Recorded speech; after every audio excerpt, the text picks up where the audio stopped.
빛 되신 주 어둠 가운데 비추사 내 눈 보게 하소서. 예배하는 선한 마음 주시고 참 소망이 되시네. 나 주를 경배하리 엎드려 절하며 고백해 주 나의 하나님. 오 사랑스런 주님 존귀한 예수님 아름답고 놀라우신 주.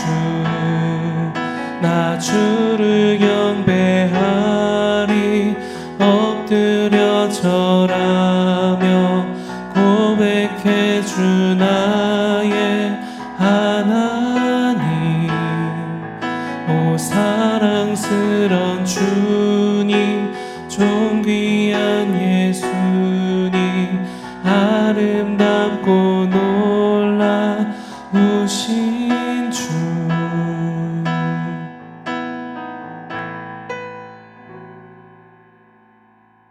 샬롬. 오늘 함께 보실 말씀은 요한일서 1장 5절 말씀입니다. 우리가 그에게서 듣고 너희에게 전하는 소식은 이것이니 곧 하나님은 빛이시라 그에게는 어둠이 조금도 없으시다는 것이니라. 아멘. 근묵자흑이라는 말이 있습니다. 먹을 가까이 하다 보면 자기도 모르게 검어진다는 뜻으로 사람이 주위 환경에 따라 변할 수 있다는 것을 비유한 사자성어죠.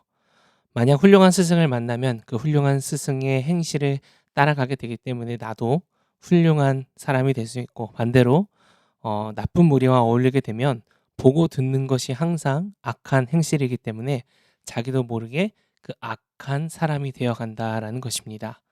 누구와 사귀는가는 내가 어떤 사람이 되는가에 지대한 영향을 미치는 것 같아요. 오늘 함께 우리가 나누는 말씀도 마찬가지입니다. 요한일서에서 계속해서 강조하는 한 단어가 있죠. 바로 사귐입니다. 이 사귐을 원어로 보면 헬라어로 코이노니아라는 단어입니다. 코이노니아는 일반적으로 연합이나 친교 또 친밀한 관계 등을 나타낼 때 사용되는 단어입니다. 그런데 특별히 부부 관계에서 그 결혼을 의미할 때도 이 코이노니아라는 단어가 사용이 된다고 해요. 바울은 이 그리스도와 성도의 관계를 가리켜서 고린도전서 1장 9절에서 하나님의 아들과의 코이노니아라고 부르고 있습니다. 하나님께서 우리를 부르신 목적이요, 바로 예수 그리스도를 통해서 코이노니아, 친교함으로써 함께 사귐을 가짐으로써 하나님과의 이 사귐을 누리도록 하기 위해 우리를 부르셨다는 것이죠. 그렇기 때문에 하나님과의 사귐은요, 모든 믿는 자들의 가장 고귀한 삶의 목적이요 또 최고의 누림이 됩니다. 오늘 예수 그리스도와의 코이노니아를 누렸던 요한은 5절에서 이 청중들, 교회들에게 한 가지 소식을 전하고 있습니다. 5절 앞부분을 먼저 보시면요, 우리가 그에게서 듣고 너희에게 전하는 소식은 이것이니. 자, 먼저 우리가 그에게서 들었다라고 말하고 있습니다. 여기서 듣는다라는 것은 단순히 이 귀로 들었다라는 것보다 더 나아가서 듣고 함께 생활하며 거기서 배우고 깨달은 것을 의미합니다. 그러니까 그에게서 들었다라는 것은 예수님과의 코이노니아, 예수님과의 사귐을 통해 깨닫게 된 것을 너희에게 지금 전한다라고 말하고 있는 것이죠. 그 내용이 뭘까? 뒷부분을 보면 곧 하나님은 빛이시라 그에게는 어둠이 조금도 없으시다는 것이니라. 아멘. 저는 이 말씀을 볼 때마다 참 큰 위로가 됩니다. 하나님은 빛이시라고 말하고 있습니다. 선언하는 것이죠. 여기서 빛은 단순히 빛보다 빛의 근원이라는 의미를 담고 있습니다. 그러니까 하나님은 빛의 근원이 되신다는 것입니다. 실제로 요한은 요한복음에서 예수님을 지칭하는 의미로서의 이 빛을 총 24번이나 사용을 합니다. 그러니까 요한에게 있어서 예수님이 어떤 분이시냐라고 했을 때 예수님과 함께 교제하고 친밀함을 누리고 사귐이 있었던 요한에게 예수님은 한마디로 예수님은 빛이시다라고 표현할 수 있는 분이셨을 겁니다. 이 빛 대신 하나님께는 어둠이 조금도 없으십니다. 왜냐하면 빛이 있는 곳엔 어둠이 존재할 수 없기 때문입니다. 요한이 교회에 하나님께서 빛의 근원이 되심을 전하는 목적은 분명합니다. 세상의 유혹 앞에서 흔들리는 교회. 하나님을 믿기는 하지만 세상의 유혹이 찾아올 때 마음이 흔들리고 나도 모르게 계속해서 내가 왕이 되려고 하고 온몸에 힘이 바짝 들어가고 하나님의 뜻과 계획보다는 당장 내 뜻과 계획을 더 신뢰하고 싶어지는 수많은 세상의 유혹 앞에서 갈팡질팡하는 그 교회에게 그 해답으로 말하는 겁니다. 하나님은 빛이시다. 빛이시기 때문에 이 빛 대신 주님을 따라 우리가 사귐의 길을 걸어갈 때 우리 안에 또아리를 틀은 어둠은 결코 버틸 수 없을 것이다. 더 이상 어둠이 거하지 않게 될 것이다. 빛이 승리한다. 여러분, 이것이 바로 기쁜 소식 아니겠습니까? 우리가 하나님과 교제함으로 사귐을 나눔으로 하나님이 우리 안에 찾아오심으로 우리 안에 있는 이 어둠이 더 이상 버틸 수 없다라는 것입니다. 이것은 그냥 요한이 혼자 자기 생각을 주장하는 말이 아닙니다. 요한복음에서도 예수님께서 이에 대해 말씀하시는데요. 요한복음 8장 12절에는 이렇게 말씀하십니다. 나는 세상의 빛이니 나를 따르는 자는 어둠에 다니지 아니하고 생명의 빛을 얻으리라.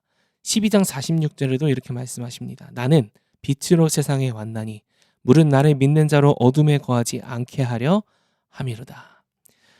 예수님께서 이 세상의 빛으로 오심은 우리 안의 모든 어둠을 몰아내시고 빛으로 우리를 부르시기 위함입니다. 혹시 우리 안에 어둠이 있으십니까? 내 안에 있는 어둠, 나조차 어쩌지 못하는 어둠, 너무 어두워서 너무 수치스러워서 누구에게도 말하고 싶지 않고 들키고 싶지 않은 어둠. 하지만 해결하려고 해도 해결되지 않는 내 안의 어둠이 분명히 있으실 겁니다. 저도 있었어요. 저도 아주 많았습니다. 뭐 지금도 있지만 지금과는 비교할 수 없을 정도로 이 어둠에 잠식당하고 정말 이 어둠 때문에 매일매일마다 무너지고 넘어지고 낙심하는 시간을 보내던 때가 있었습니다.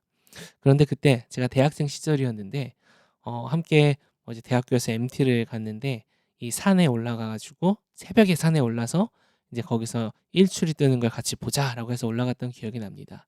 당시 겨울이었는데 겨울 새벽에 산을 오르면요. 아주 깜깜합니다. 하나도 보이지도 않고 또 추운 건 또 엄청나게 추워서 오들오들 떨면서 거기를 올라갔던 기억이 납니다.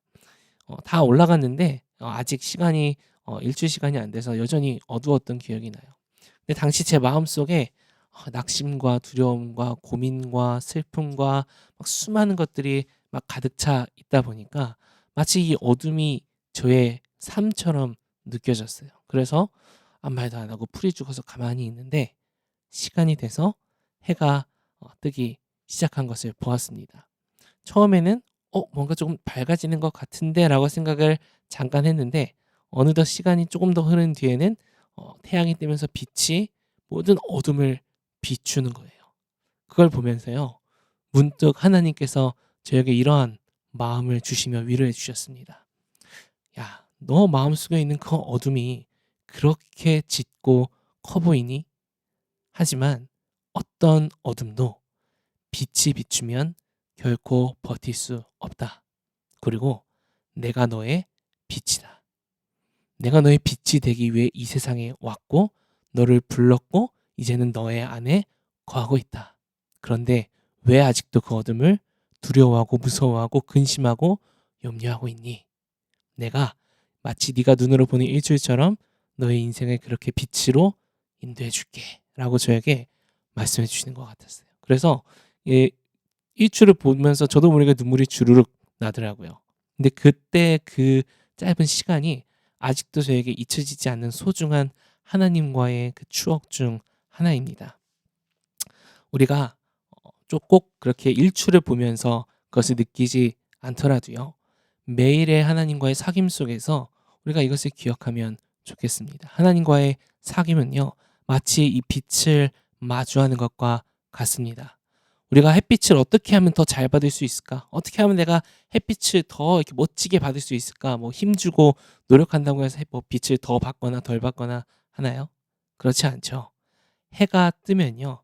그냥 그 해를 향해서 서 있기만 하면 됩니다. 그러면 끝납니다. 그러면 빛이 비추입니다. 우리가 해야 하는 것은 하나밖에 없어요. 그냥 가만히 서서 태양을 빛을 바라보는 겁니다. 그래서 오늘 우리가 하나님 앞에 나누는 이 사귐이요. 바로 그 빛을 마주하는 사귐이 되시길 소망합니다. 사귐은 항상 이 기쁨만 있고 좋은 것만 있고 물론 그렇지만 사귐이 있다라는 것은 동시에 이전에 내가 다른 것을 사귀었던 다른 사귐을 끊어내는 시간이 바로 이 하나님과의 사귐의 시간이기도 합니다. 빛이 비추이면 우리 안에 먼지들이 보이고 어두운 곳에 있었던 나의 상처들, 나의 죄성들, 내가 꼭꼭 감추고 있었던 나의 부패한 이중적인 얼굴들이 드러나게 됩니다.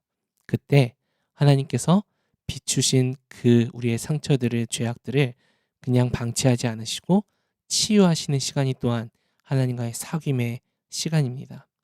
그래서 우리 오늘 원포인트는요. 빛과 사귐입니다.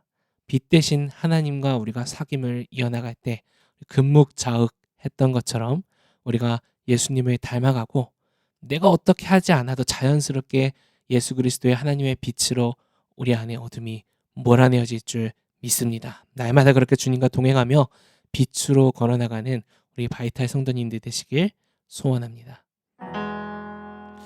오늘 우리 함께 들었던 말씀과 원포인트를 기억하며 함께 기도하길 소망합니다. 우리 빛과 사귐. 빛이 비추이는 것은 내가 힘을 쓴다고 해서 되는 것이 아닙니다. 그저 빛을 바라보고 서 있으면 자연스럽게 빛이 비추입니다. 어둠 속에 감추인 욕망과 상처를 드러내고 치유하여 주십니다.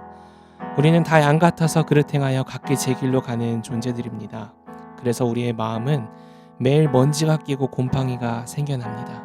그렇게 매일 빛으로 나아가는 빛 대신 우리 주님과 생명교회 걸어가는 우리 바이탈 성도님들 되시길 소원하며 함께 그렇게 기도하며 나아가도록 하겠습니다.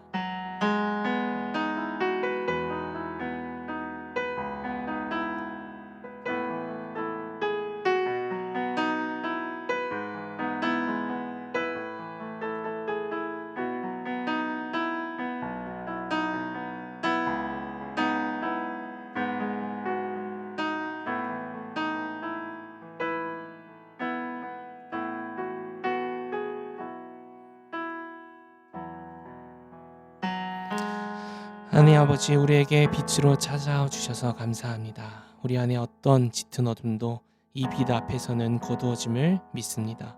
어둠 가득한 세상을 걸어가는 우리들의 삶을 주님께서 빛으로 비춰주시옵소서. 아무리 바쁘고 분주해도 빛 대신 주님과의 코이노니아 사귐을 사수하는 저희들 되게 하옵소서. 예수 그리스도의 이름으로 기도합니다. 아멘.